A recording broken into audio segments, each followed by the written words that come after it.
We all know that the StarCraft 2 Wings of Liberty campaign tells the story of two main characters, Jim Raynor and Sarah Kerrigan.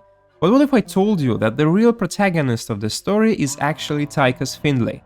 In this video, we'll talk about his complicated fate and the symbolism behind it. Let's start with the game's opening cinematic, specifically with Mengsk's famous line about freedom. They say a man never really knows himself.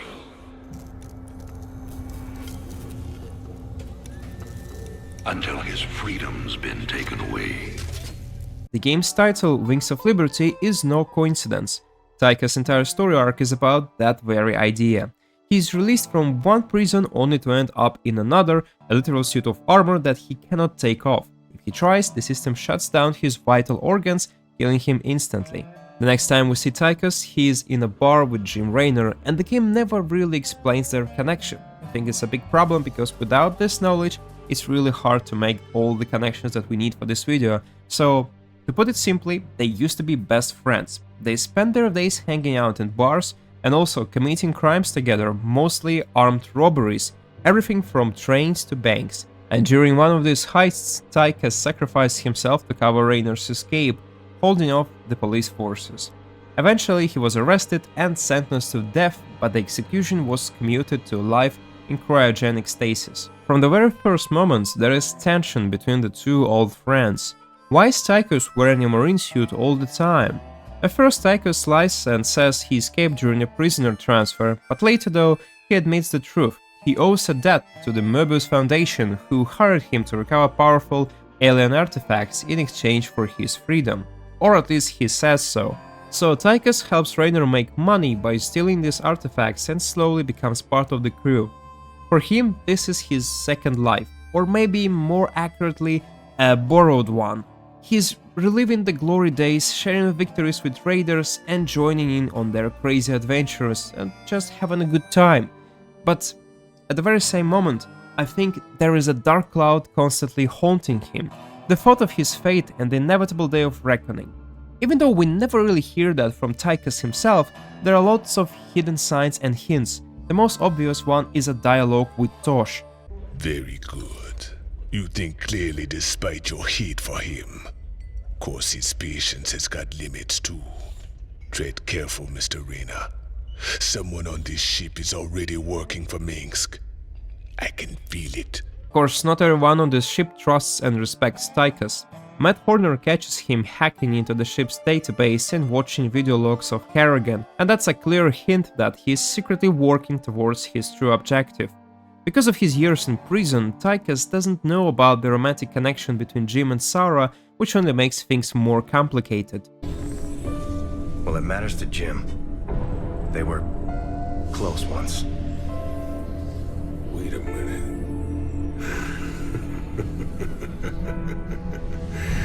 You're telling me they were shacked up? Apparently she was something else. Before the Zerg took her. Turned her into that. And Jimmy feels responsible. Honestly, if we have to face her again, I don't know what he'll do.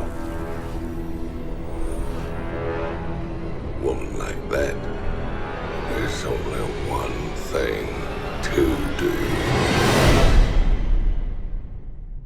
As for the revolution itself, Tychus genuinely supports Raynor's cause.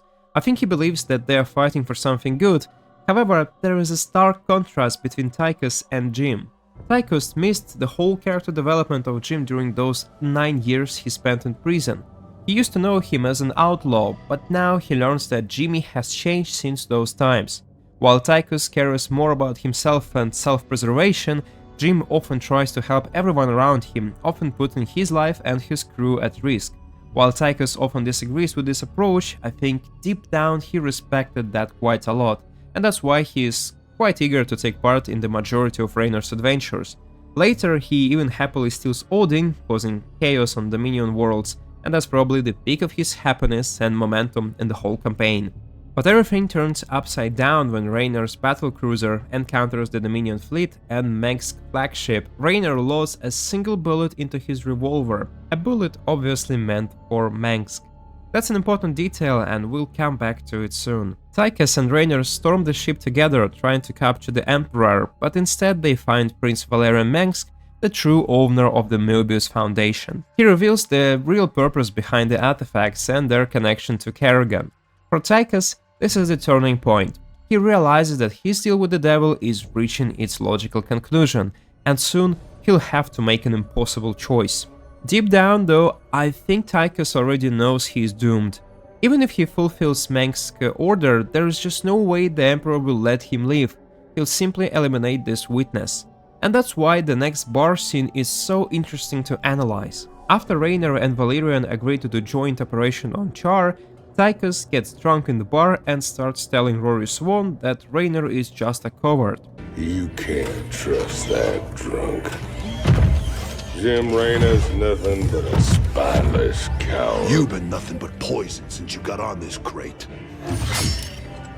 On the surface, it sounds like some, drunken rambling, but on a deeper level, I think Tychus is subconsciously trying to sabotage the mission, or at least delay it. Eventually, this leads to a fight between Raynor and Tychus. Raynor wins, giving an emotional speech afterwards, but I don't think Tychus meant any harm. He was just desperately trying to find a way to stay behind, to avoid facing Mengsk's order, to have a believable excuse not to go through with it. Maybe Raynor would think that Tychus is not reliable and he would just leave them on the ship while assaulting Char himself, and that could have somehow saved him. And the more you progress in this campaign, the more you see Tychus becoming more reluctant to fight and draw closer to his main goal. There are once again a lot of hints, like this dialogue. We are in way over our heads on this one, Jimmy. Walking into rip fields. I didn't sign up for no suicide mission. We should just take the money and run. Getting cold feet, Tychus? I lost 9 years in prison on account of you. Ain't tossing what's left of my life away just so you can rescue your little princess. Remember, you own me, partner. Or just the general lack of desire for Tychus to risk his life once again, because deep down he knows what it will be. You ready to tell me what the hell that was all about?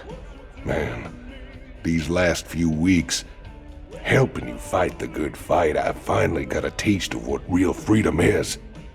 But that's all coming to an end with you charging off like some damn hero for a cause I couldn't care less about. Then what was all that talk earlier about doing humanity a favor and getting paid well in the process? Just seems the closer we get to your Queen of Blades. Well, let's just say things don't always work out the way you plan, Jimmy. He's also trying really hard to persuade Jim to shoot Kerrigan, because this way at least he won't have to betray his old friend, even though his own fate is probably still sealed. Sir, tell me you're not seriously considering this deal with Valerian. Sounds like a golden deal to me, Jimmy. Kerrigan turns human, takes a bullet between the eyes. You can put your past to rest and still make one hell of a payday. Let's not get ahead of ourselves, Tychus. So which is it gonna be, Jimmy? We bringing Kerrigan back, or putting her in the ground? That's for me to decide. Final push. You ready for this?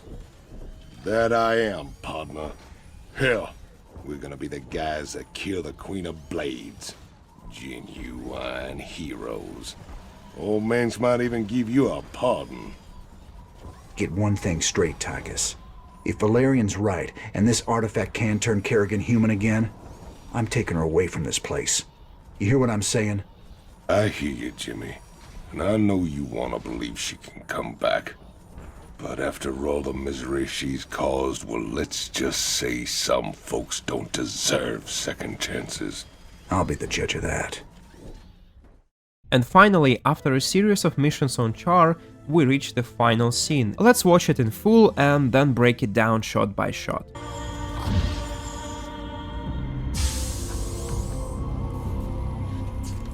You reading all this? You have your orders, Mr. Findlay. Carry them out.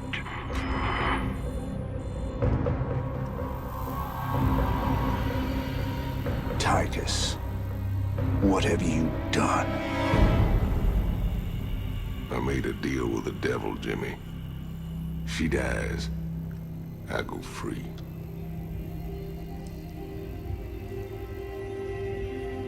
We all got our choices to make.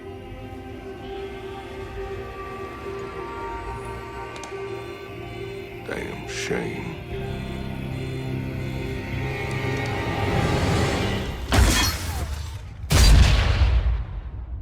At this point, Tychus has fully accepted his fate. As I mentioned earlier, he knows this deal with the devil will end in his death no matter what. So for the second time in his life, he decides to sacrifice himself for Jim Raynor once again. To prove this theory, let's look at a couple of details. Normally, Tychus acts first and thinks later, but this time it's quite different. He delivers a long monologue, aims his laser sight at Kerrigan, which, by the way, he didn't even need to use, and then hesitates for a long time before pulling the trigger, and when he finally does, it's just a single shot.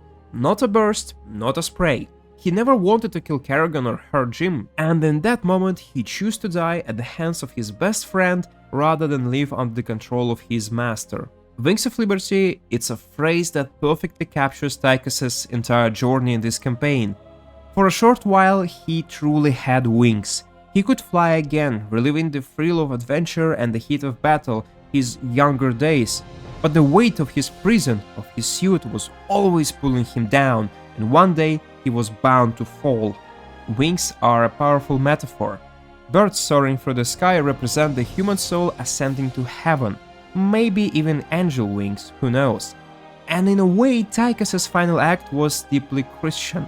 He sacrificed himself, redeemed the deal with the devil, and found true freedom in the afterlife. But the saddest part about this story is that Raynor never understood that gesture. Maybe he just couldn't. He leaves Tychus's body behind in the Zerg hive, not even bothering to bring it back, because in his mind, Tychus was just a traitor.